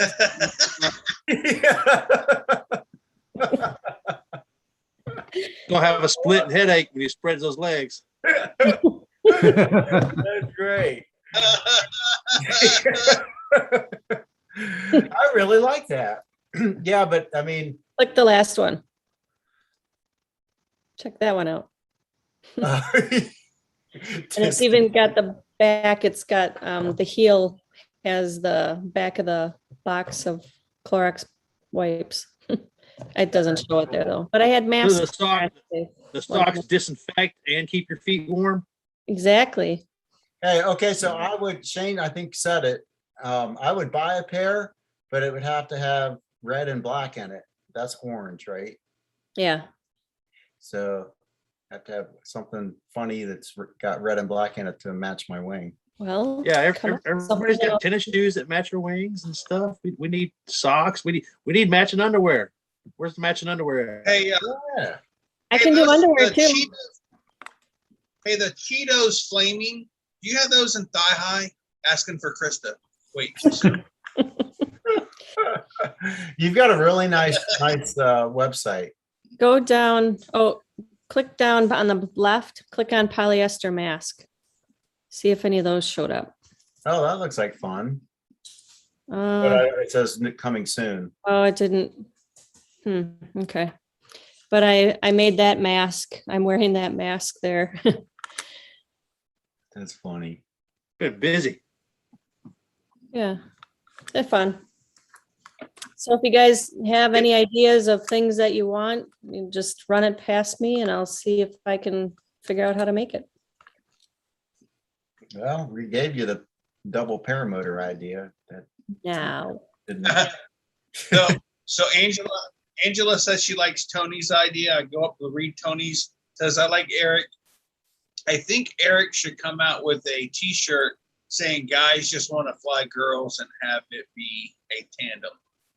Well, I don't know about that. You put that on PPG Lear, not mine. She's sitting here saying that, I'm sitting here weeding out vinyl. Who's doing all the work here? Oh my God. Hey, you were Eric. in your Yes, butt. All right, Eric. Eric, go back to work. right? Call me tomorrow. Call me tomorrow. We'll get you a website started and we'll come up with all the inappropriate innuendos for flying paramotors. And And I bet you my website will blow hers away. it would in a heartbeat. Don't touch my butthole and have a guy on the there with his wing. Someone out there trying to touch his butthole on his wing. Oh, there's all kind of ways, dude. So What's for a anyone donkey who dick? doesn't know what a butthole is, Shane, what is a butthole? It's a opening I know a couple in the of them. back of the wing to dump debris out of your wing. Called a butthole. It's called a butthole. Oh. And a donkey dick. And a donkey dick is a line that is on kiteboarding. Jade, where exactly is the donkey dick? That is a true thing. It is. I know. I'm being serious. Here. Y'all keep talking about taking off with your wing wet and be worried about it. Just open up the leaky butthole and don't worry about it, man. You're good to go. Water goes right out. Yeah. Okay, Nick Griffith has an idea for you, and it's actually a pretty good idea to make socks Yeah, I was reading. that match the color design of wings. There you We go. could do that. We Yep. could take pictures of your paramotor with you flying it and put them on your socks. No, just the color of the wings. I mean, True. the color So of if the Yep, I need some If your blue and wing yellow is- tennis shoes. Yeah, I was gonna say like the color of Brian's wing right there. You have your socks. That actually you take that pattern right there that Brian has behind him and put that right on a sock, and then you'd literally be matching your wing identical. Imagine this awesome shirt that I have on, Paralife. I mean, that's super soft fabric, man. It's like pajamas. Imagine if I had one of those to match my wing behind me. That'd be awesome, wouldn't it? Dang, man, and the shoes to match. If we put That's it right. on underwear, you guys would want to have show and tell, you sick guys. Hey, Brian, did I show you? You showed everybody else, so you might as well show me too. There you go, man. Shoes match. Nice, Match the dude. wing. I think I briefly saw something about that on Facebook or somewhere. I can't remember. Yeah, Did you post a picture of your shoes, right? I did. Just my shoes. That's all I care about. I know. We sympathize. That's all we care about you. But no, I need some blue and yellows. Hey, Not just the color, the design. Be perfect, man. hey, Jade, can I get a pair of socks made with my son's logo on them? Sure. Neat. Send me do you have like the logo and Just need a picture. clip art or anything like that? I just so happen to have it. Yes, Yep. that would be bad. I can do it. Yeah. So can you print pretty much any type of apparel, Jade? I mean, I know you're talking about t-shirts, socks, hoodies. Well, like the socks are sublimated, so those are polyester. So if you have polyester, anything light colored, I can make. Cut out on us. She Blue can like make your, something. your wing, but in any color. Yeah. Eric, I just got a good idea. A What's that? paramotor crashing into a cornfield and corn coming out of his butthole. Don't ask I me why. think that would only was be so- one sale. I will buy it. I mean, do you Sorry. do wraps or is it just apparels? Because I'm technically I'm getting ready to look into putting a wrap covering the entire back of my Winnebago. The sun has completely faded it. All the logos are fading, and I think I just want to put a wrap on it. And that with that wrap, I want it to have a couple pictures of hay bales and a paramotor flying between them, not like hitting one, and say PPG Brian on there on the whole back of the camper.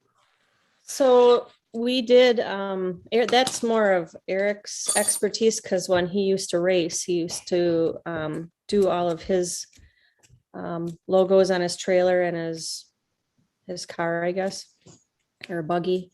And so he's got tons of vinyl. And like, I don't know if you've seen our trailer where we have the 2 paramotor. We made one a trike and one a butt fan flyer, and we put those wings and flyers on the sides of our little paramotor trailer. I cannot do a wrap. I do not have that machine because I don't have the print. Print machine. A good print machine is about $25,000 to $30,000. Yeah, this would be a pretty big wrap. I don't know if it'd have to be made in like 2 different, stickers and put together or what. But Right. I mean, it's 8 foot by 10 Brian, foot. you know who you need to get a hold of is Wicked Wing logo if you want that. Oh, right there, Jesus. He's in the chat now. Craig Taylor, Wicked Wing logo. He, I think he's done a couple of different logos for somebody or several people on their cargo trailers. Yeah, So- it's definitely the Waller Holler, man, but I envision it saying ppgbrian.com.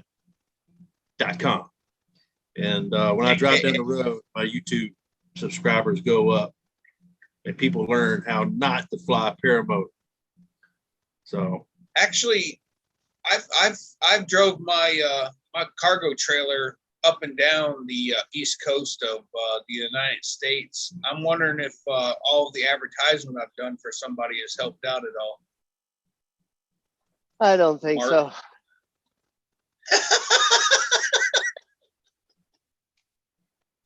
Oh,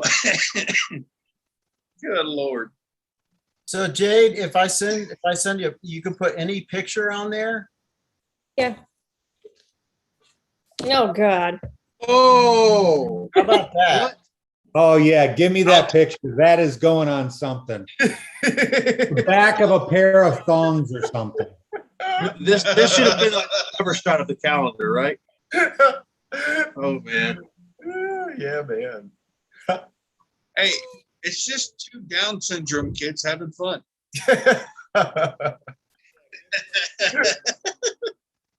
I'm not sure how to show that. Oh, dude, if you can't make fun of yourself, then, it's all good. I saw that in the video. I just laughed my butt off. It was hilarious to me. Dude, it's awesome. Man, you got, but I think with Brian, are you talking about maybe taking it out of context? I mean, yeah, I saw that picture taken out of context. I'm like, Oh, dude, first of all, anything that we say or do can be taken out of context. So That's to right. me, I don't really care. Whatever. I mean, if people want to make fun of it, go ahead. I make fun of it. I showed Krista as soon as I saw it. I was like, "Oh, you got to watch Will's video." She's Dude, like, "Why?" I go, "First of all, it was a your freaking security." hit. I mean, that. Yeah, that no. I told Krista about her being the security guard for the porta potty and in that part of the video, and she laughed because it's funny. Dude, me personally, I don't really care. It's I all think about it's- having fun. it's exactly. And if someone takes offense to that or tries to make it into something else, then, well, they don't have a good sense of humor, in my I opinion. thought never, ever, ever until, thanks a lot, Brian. You just brought it to my attention. That never, ever crossed my mind as being anything other than funny, just hilarious. Even Jade laughed at it. You Oh, hear dude, her in it's- the background laughing. Hey, honestly, mine was Will, if I stop. thought, hey, Will, if I thought if I had any concerns about that, I would have called you up and said, hey, dude, that's not cool or whatever. But I laughed about it because it's funny.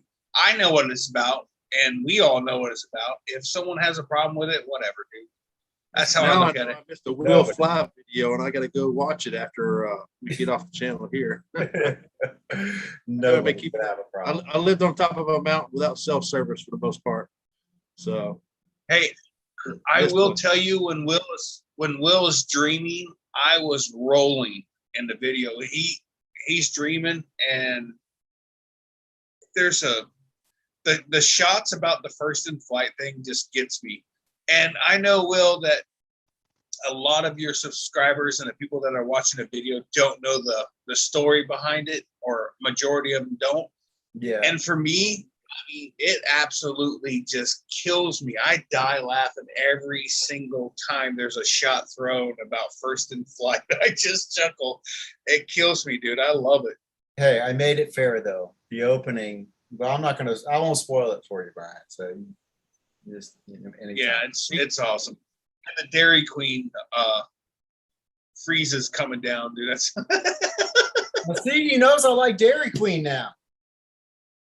well, we Dang. all know you're the king of Dairy Queen.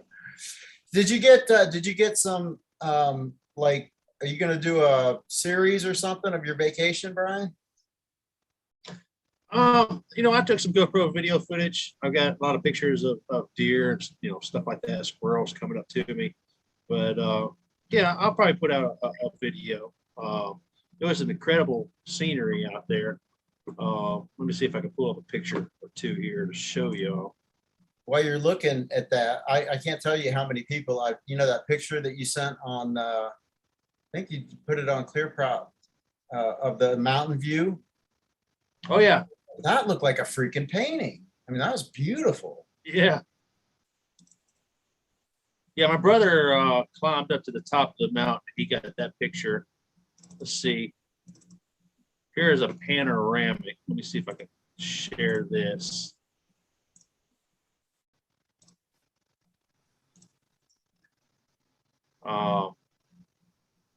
So this is where we're hunting in Colorado on public land. He climbed pretty high up. He's probably up around 10,000 feet right here. And looking out, you see some of the aspen are starting to turn yellow.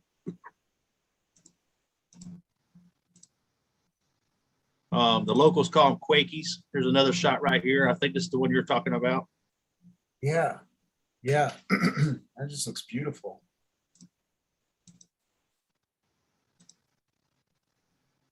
Yeah, we had a good time, man. It was incredible. This is the sunset shining on the rock in the background, man. It was an incredible trip for sure. What was that, a fossil? Oh yeah, and we come across skeletons and stuff in the woods, bears doing their things. Have you ever been out west, Shane, like that? Out in the mountains? No, no, not to the mountains. I went out to California for Adam Sandler's holiday party, but outside of that, that was it. Alabama, well, actually, Texas is the farthest that I've been driving, but flying would be California.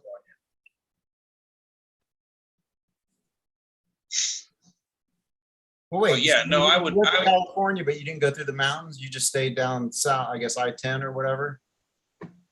Well, I flew to Oh. California, but we drove 95 to 10 all the way to Houston. Okay, I got you. But yeah, it's I would go to the Colorado in a heartbeat. That place is absolutely gorgeous. If I could talk my wife into moving where it's somewhat cold, and that's what we'll tell her, it's somewhat cold, because she don't do the cold at all. She hates it.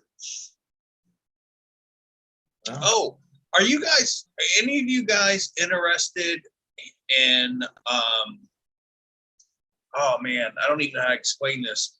Last year I did it with my buddy Jason. We went to it's a thing called Hang Kong.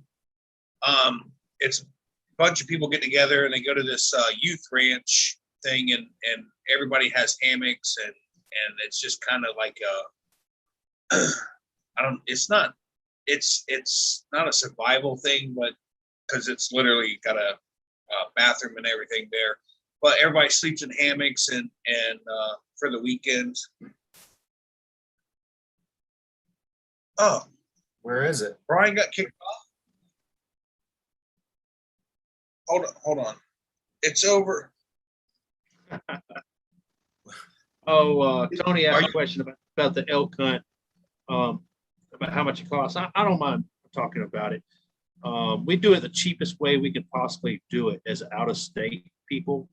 We drive there in our truck and we camp up on the mountain, roughing it in tents. So we don't pay anything for lodging. We just buy our tags. And if you're out of state, an elk tag will cost you $680. And bear tags were down from $300 to $100 because they're having overpopulation problems. They're basically they didn't have a cap on how many they were giving out either. So we spend that amount on tags plus gas to get there and back, and food. So it's not terrible. The out of state tags are ridiculous, but that's how they bring in their money. If you're a local resident in Colorado, you'll pay $40 for that tag. If you're out of state, you'll pay over $600 for the tag. So that's how they bring in their money for the state and wildlife division. Hey, Brian, what are you talking about? You got kicked off. You're still on? No, the screen share. That's what I was talking about. Oh, I didn't stop that. Okay. Yeah, no worries. You had me all confused. I was like, wait a minute. He's on the show. What do you mean? Kicked off? I was like, what? If anybody is interested in that Hang Kong thing, it's just pretty much just everybody hangs out in hammocks, and we find a couple trails, and they're a couple miles long, and we go just walk or whatever, then come back and have lunch, whatever. Krista's actually going with us this year, which is awesome. But hi, honey. She can stay in a hammock. Yeah, she does have a little issue with being in a sleeping bag and in a hammock. 3 times she fell out of a hammock trying to roll over. I put her perfectly in the center. Oh, there's footage. Oh my God, that's a great TikTok.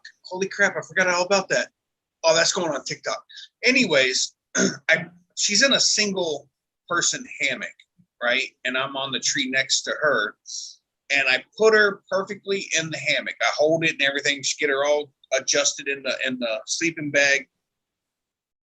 I don't know what is wrong with her. She literally gets spit out of this hammock and just falls straight on her back.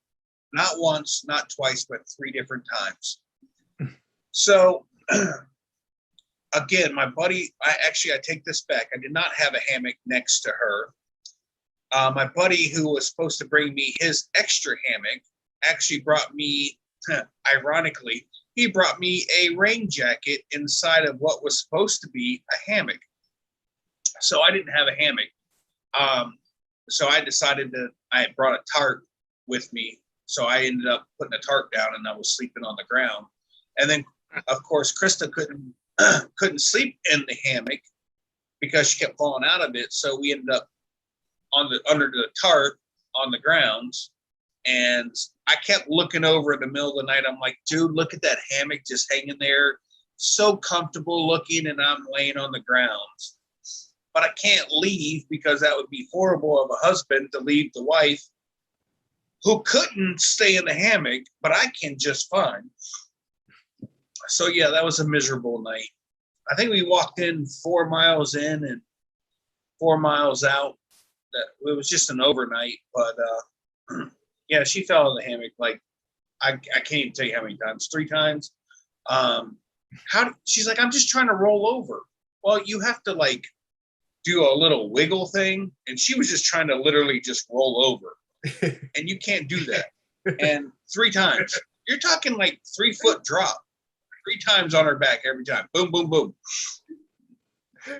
Cracks me up. It's a great video. You knew exactly what that noise was. I never even made it 4 foot from the hammock every time. I'm like, you're good. Don't move. Okay. I'm like, what are you doing? She's like, I tried to roll over. I'm like, well, maybe you shouldn't. I don't know what to tell you, dude. And I don't understand it because I literally went to this Hang Kong 2020 last year, which is this year, but the very beginning of this year. It's in January, by the way. And I had no problem. I was flipping and flopping and getting adjusted all night long. No problems. Her, I can't even get 5 feet from her and she's already fallen out of the thing. How does that happen? Gravity. Yep. Yeah. That's right. Yeah. How did you feel after sleeping on the ground all night? I'm just curious, man. You're like at least 30 years old now, so it's got to be rough on the body. Well, this was what, 2 years ago that we did that. So I was 45, and apparently the spot that I put the tarp, I had enough tarp to where I could put the tarp on the ground and then angle it up so it had a roof over it, if you will. And yeah, I think every root in that forest was under my hip, and nothing I could do to get right with it, dude. I just suffered through the night and woke up the next morning and I was like so ready to go. I was like, we are walking out of here before my hip starts realizing it's all bruised and sore. And yeah, it was, I wouldn't say it was one of our favorite trips just because I still would have ended up on the ground even if my buddy would have brought the extra hammock because she couldn't stay in a hammock. So I am actually getting ready to buy a 2-person hammock. The sides come up higher because if you're the only person in it, the sides come up higher, so it'll be safer for her. Getting ready to buy one of those for her, and hopefully she can stay in it. And if not, she's gonna have to go get in the truck because I'm sleeping in the hammock. I'm not getting on the ground. Not doing that again. At least you're dry. I mean, you're underneath the tarp and you had rain gear. Yeah, right. I had a rain jacket at least. I actually took my that night was actually pretty cold. I believe it got down to I think 40 degrees that night, and being on the ground kind of and didn't have an insulation pad or anything. I actually brought my Thermacell, which for those who don't know, it's a propane heat device that you put this little pad over it. It keeps mosquitoes. It heats the pad up and it keeps the mosquitoes away. Well, I learned from hunting in Ohio, if you bring that Thermacell and you get rid of the pad, that heat that it produces is enough that you can put it inside your jacket. It keeps you warm while you're sitting in a tree stand. I actually brought that and slid it in between her and I because I've got a sleeping bag that it's 2 separate ones, or you can put it together and make one. So I slid it in between us, and it was actually able to keep us both warm overnight during this wonderful sleeping on the ground thing, which I kept thinking that a damn spider or something was going to crawl in my ear all night long. It was horrible. I mean, you're on the ground, dude. What's going to crawl on you besides everything? I don't know. Where is this again? I can tell you right now. Like statewide? It is. It's in Florida. It's closer to the West Coast, more like the center of. It's in Brooksville, Florida. Well, I can tell you what could crawl on you. Those big freaking palmetto bugs. Hate those things.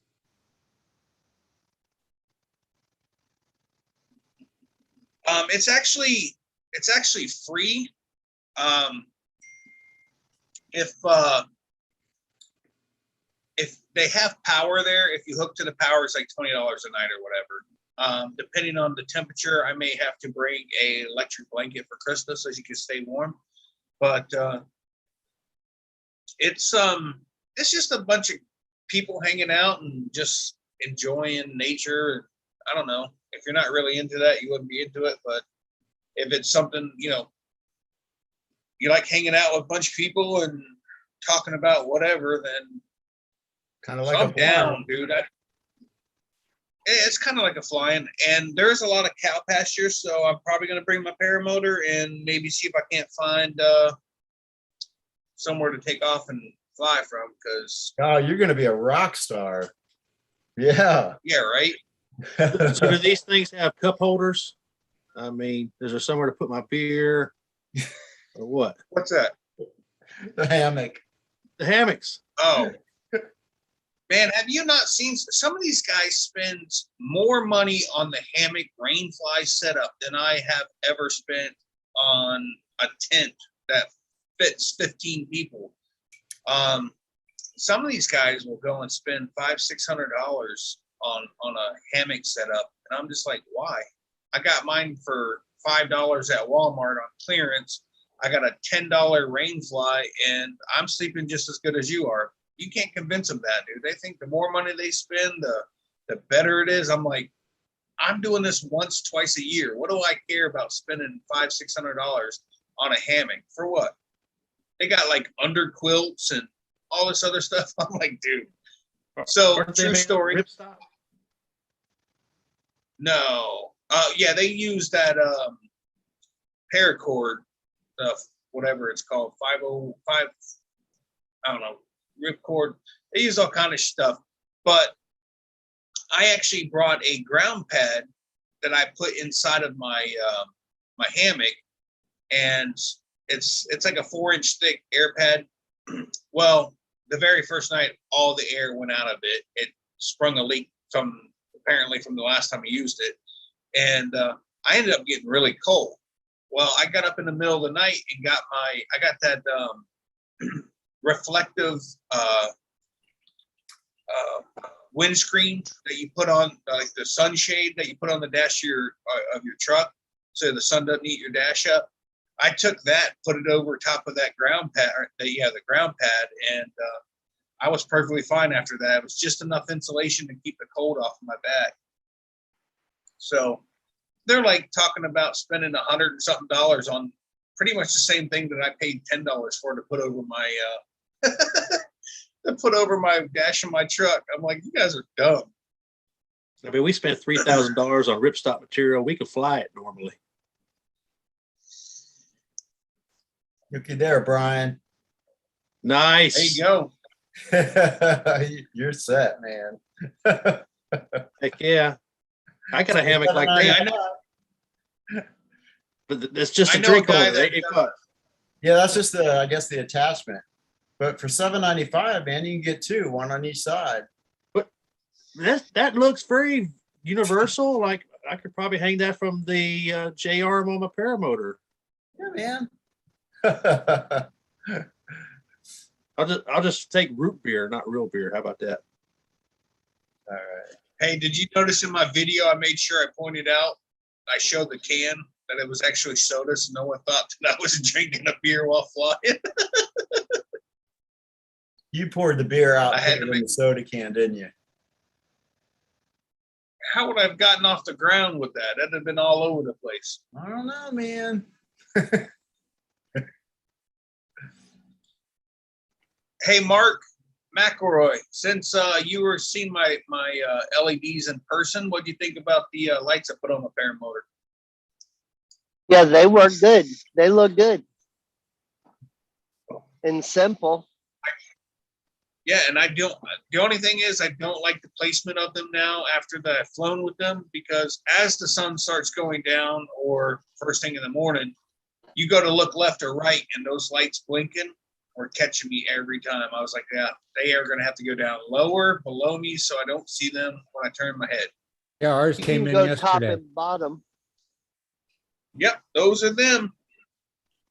Yeah, I tell you what, they are pretty damn bright. So who's Now, selling those? if- Mark selling those, or Eric, or Oh, so Smart Car Brian bought a set, and I asked him about it, and he told me what they are is they're 360. Eric, what are they called? 360. They're don't- if you go to super bright LEDs, yeah, you'll find .com. them on there, and they're under the emergency vehicle section, but they're just a 360-degree blinker. I don't know what you call it.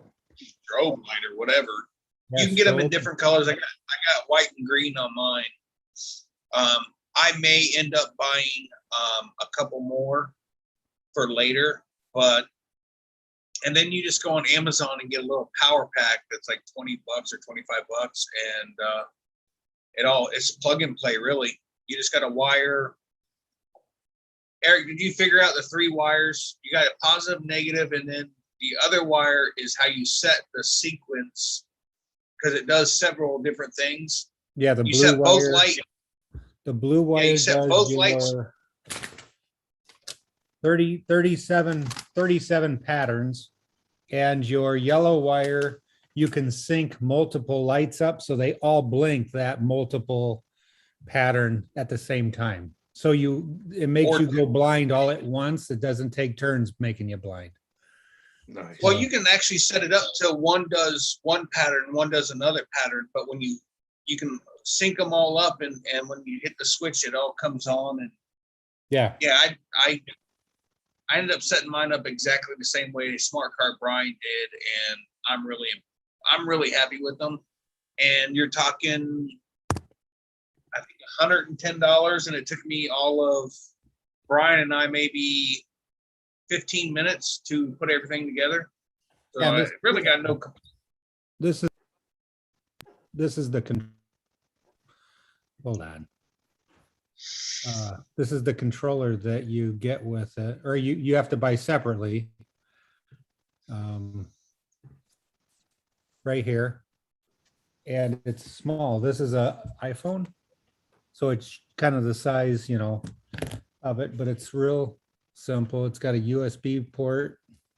It's got the plug-in for what I'm using for the lights, and then it has an on and off switch. So, and it does What's the tell USB you, for? huh? What's the USB for? Is that for like charging a phone or something? Yeah, you could hook your phone to it if you wanted to. So, but when you turn it on, it actually gives you 3 lights, so you know how much battery's in it. Yeah. But yeah, pretty snazzy. And we got 6 of the white lights, for all of our units, but then I'm looking for the red and green, and they were out of red, so I didn't get any of the red or green yet.